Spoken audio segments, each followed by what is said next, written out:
और इस वक्त बड़ी खबर आ रही है। आपको बता दें कि लीबिया पर ड्रोन से अटैक किया गया है। जी हाँ, लीबिया से बड़ी खबर आ रही है जहां पर ड्रोन के ज़रिए से बड़ा हमला किया गया है। दरअसल लीबिया की जो सबसे बड़ी ऑयल रिफाइनरी है, इसे निशाना बनाया गया है। जाविया ऑयल डिपो है, इसे निशाना बनाया गया। और जाविया ऑयल डिपो जहां पर रोज़ाना 1,20,000 बैरल जो ऑयल है वो एक तरह से प्रोड्यूस किया जाता है, यहाँ पर यह हमला किया गया है। और इसके बाद पूरे इलाके में एक तरह से हलचल तेज़ हो गई है। लेकिन बड़ा सवाल ये उठ रहा है कि लीबिया पर यह हमला किसने किया है, किसकी शय पर यह हमला किया गया है। लेकिन यह हमला काफ़ी बड़ा है क्योंकि लीबिया पर बहुत दिनों के बाद इस तरह से हमला हुआ और ड्रोन के ज़रिए से जाविया जो ऑयल डिपो है इसे निशाना बनाया गया है। इसके बाद अब मशरिक़ वस्ता में और खलीजी ममालिक में एक बार फिर से जो हलचल है वो और तेज़ हो गई है। लीबिया क्योंकि अभी तक बिल्कुल पुरअमन था, यहाँ पर इस तरह के हमले नहीं हो रहे थे, लेकिन एक बार फिर से जिस तरह से ड्रोन हमला हुआ है और जाविया ऑयल डिपो को निशाना बनाया गया है, उसके बाद से अब पूरे मशरिक़ वस्ता में और पूरे जो खलीजी मुल्क हैं वहाँ पर एक बार फिर से हलचल तेज़ हो गई है। और जिस ऑयल डिपो को निशाना बनाया गया है, जाविया ऑयल डिपो, यहाँ पर रोज़ाना की बुनियाद पर 1,20,000 बैरल जो क्रूड ऑयल है, ख़ाम तेल है, उसकी सफाई होती है और ये यहाँ से प्रोड्यूस होता है। यानी ये काफ़ी अहम जगह है जिसे एक तरह से टारगेट किया गया है।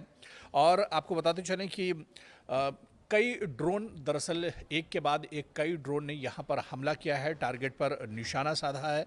और उसके बाद से यहाँ पर काफ़ी ज़्यादा तबाही की खबरें इस वक्त निकल कर सामने आ रही हैं। हालांकि शुरुआती तौर पर अभी किसी के हलाक होने या मारे जाने की खबर इस हादसे में नहीं आई है, इस हमले में नहीं आई है। और ना ही तो किसी मुल्क ने अभी तक इस हमले की जिम्मेदारी कबूल की है, क्योंकि एक ऐसे वक्त पर यह हमला लीबिया में किया गया है या जाविया ऑयल डिपो पर यह हमला किया गया है जब मशरिक़ वस्ता में अमेरिका और ईरान के दरमियान कशीदगी अपने शबाब पर है। इसके अलावा दूसरी तरफ इज़राइल भी लगातार मशरिक़ वस्ता पर एक तरह से निशाना साधे हुआ है और उसकी नज़रें भी मशरिक़ वस्ता पर एक तरह से लगी हुई हैं।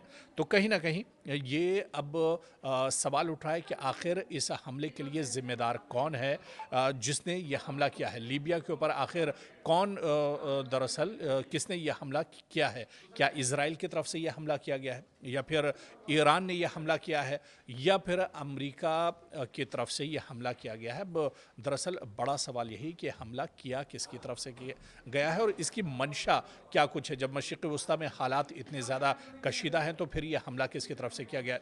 दूसरी एक बड़ी चीज़ इस हमले के पीछे ये भी है कि जब अबनाए हुर्मुज़ पूरी तरह से लॉक है, अबनाए हुर्मुज़ बंद है, और दूसरी तरफ रेड सी जो है वो भी पूरी तरह से बंद है और यहाँ पर हूसियों ने इसे पूरी तरह से बंद कर दिया। और ऐसे में जब जाविया ऑयल डिपो पर यह हमला किया गया तो एक बार फिर से जो ऑयल है, पेट्रोलियम है, गैस है, इसकी किल्लत एक बार फिर से बढ़ सकती है। क्या जानबूझकर किसी की तरफ से यह हमला किया गया है? क्या वाकई में जिस तरह से पूरी दुनिया में ऑयल और गैस को लेकर एक परेशानी बढ़ी हुई है अबनाए हुर्मुज़ और रेड सी के बंद होने के बाद, क्या जानबूझकर यह हमला किया गया है? इसके पीछे आखिर मंशा क्या कुछ है? जांच पड़ताल जब होगी और कौन कसूरवार है इस हमले के लिए, किसने ये बड़ा हमला किया है, ये जब जांच पड़ताल होगी उसके बाद ये तमाम चीज़ें निकल कर सामने ज़रूर आएंगी। लेकिन लीबिया में जिस तरह से ये हमला किया गया है, क्योंकि आप देखिए ये बड़ा हमला है और काफ़ी दिनों के बाद लीबिया में इस तरह का ये हमला हुआ है, जिसके बाद अब हलचल काफ़ी ज़्यादा बढ़ गई है।